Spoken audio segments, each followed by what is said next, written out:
Përderisa ajo çka është në raport me nënshkrimet personale të individëve që kanë depunu aty, mund të shihni rastet e rajonit, më konkretisht Shqipërinë, apo edhe Malin e Zi apo Bosnjën e Hercegovinën, e shihni se komplet kopjet apo transkriptet e statuteve dhe dakordimeve në mes të partnerve publikohen ashtu siç edhe janë pa redaktime.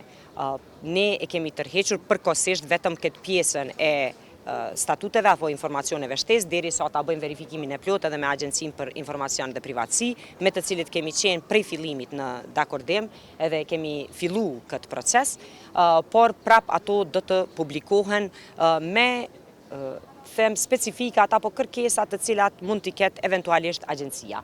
Por një panik e natyres tillë çfarë unë e vrejta dhe e pashe, çfarë dakordime, në fakt çfarë deklarime kishin përfaqësues qoftë subjekteve politike apo edhe të subjekteve ekonomike, është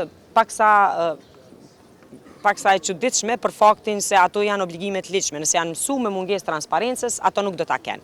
Domethënë ne do të vazhdojmë me publikimin sipas dispozitave të ligjit në fuqi dhe gjithashtu për t'i qëndruar besnik jo vetëm respektimit ligjit, por edhe transparencës dhe standardeve që Kosova obligohet edhe sipas normave të Këshillit të Evropës.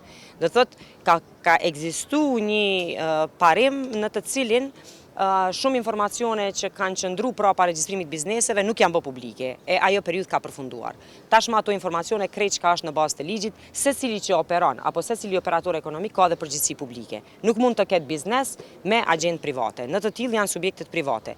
Bizneset nuk janë subjekte private.